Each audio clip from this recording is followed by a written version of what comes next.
What up, y'all? LocsNLoad Firearm Reviews here today. I'm out here, working, back into security, doing my thing again. And so, I want to make this quick little gun rant video talking about just because you have a badge and a gun does not make you a protector. Alright? So, as somebody who has been in security, who has a badge and has a gun,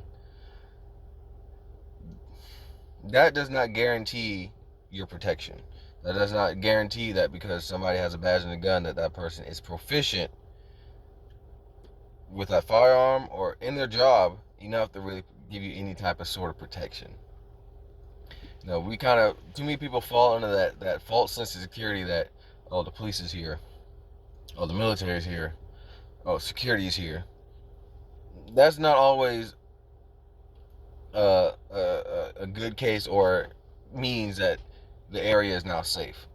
Because again, as somebody in security, I know plenty of officers, security officers, law enforcement officers, and when I was in the military people who were not fit for the job, right?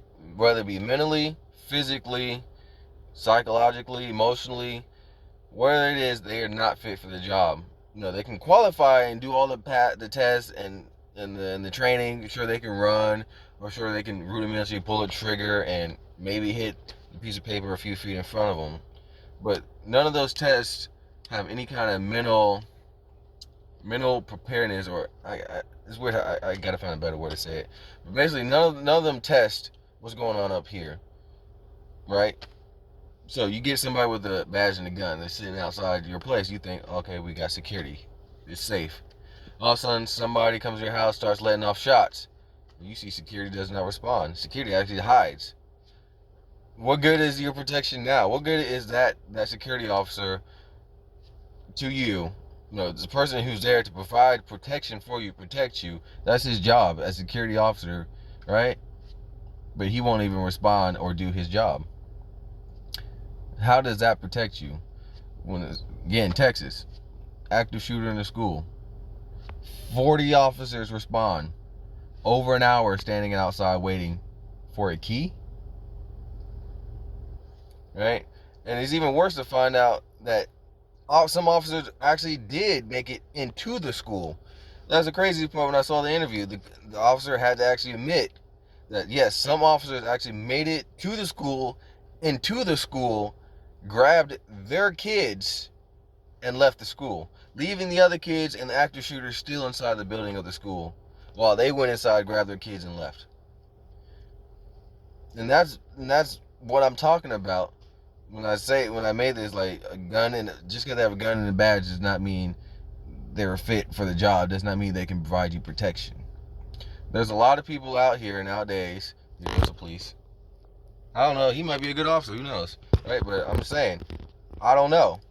If you see 100 officers or 100 security officers, 100 military people, 10 of them was in the top 100 and 10 of them was in the bottom 100.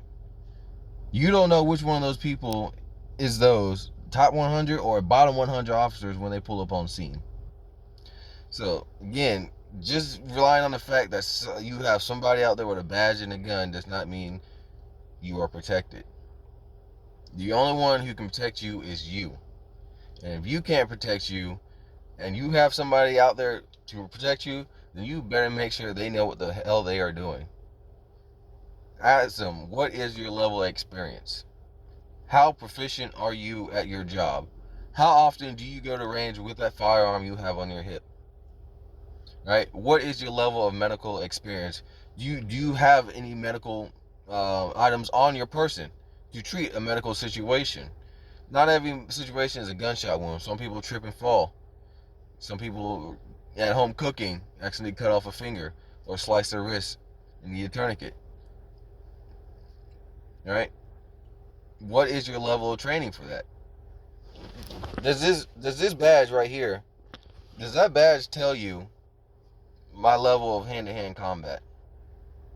Does this badge tell you up here, hey, this guy's mentally prepared to handle an active shooter situation? If somebody came in my house right now, That guy, the security guy with that badge and that gun, he's ready to make take that risk or make that sacrifice to come in here and protect me.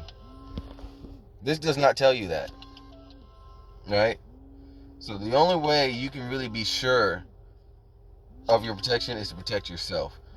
And if you can't, like someone put in the comment section, oh, 70, 80-year-old people can't protect themselves. Well, they kind of can. They actually do. He was saying, oh, the 3rd and 4th graders can't protect themselves. Right. Kids cannot own firearms, and kids are not going to be able to stop an active shooter. You know who can? The teachers in school, the security officer on the premises, the officers outside patrolling the schools. They can make a difference. But if they are not mentally ready or prepared or trained to make a difference, then just like we saw in Texas, there will be no difference. Nobody will do anything. And the officers, the people who are entrusted to protect you will show up, stand outside, and wait. While you was in there fighting for your life, watching people die, your protection is outside waiting, getting ready, trying to find a key, they say. You know, all the doors that they blown off in minority neighborhoods for no-knock search warrants or because they thought something was going on here, right? But, for this situation, they need a key. So again, a badge and a gun does not guarantee you protection, does not guarantee you safety. Especially if that person with the badge and gun is not trained, ready, or anything of the sorts, right? Because again, with security, speaking for security specifically, there is no real training. Yeah, you go get your D and G license, but that is not no training. You don't do any hand-to-hand combat stuff.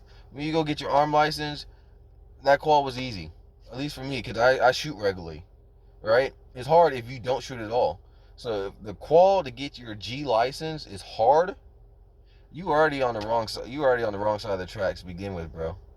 Because you were standing 15 yards, 10, 15 yards away. That should be cake work.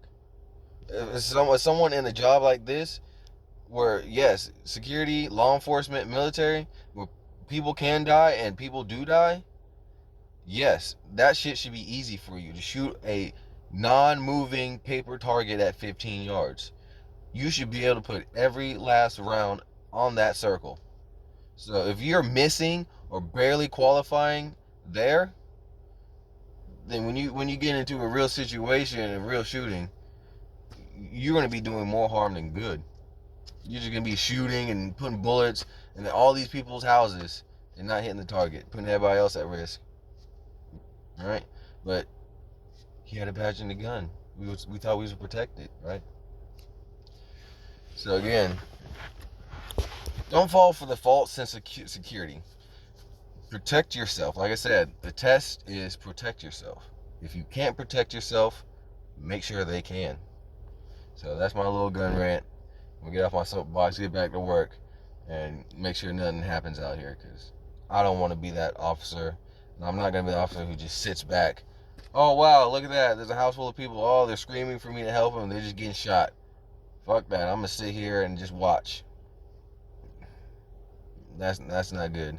Now, granted, running into every situation is also not smart. But if there's a situation where you see that you can make a real and active and immediate difference in, and you still don't act, then I ain't gonna lie, bro. This job, that badge and that gun you have, that might not be for you. You might need to take that off and go get you an office job or somewhere else, bro, because this ain't it. So anyway, that's my little gun rant. I want to wish you all a good day. I want to say stay safe, stay dangerous. Protect yourself, protect the ones you love. If you can't, make sure they can. LocsNLoad out.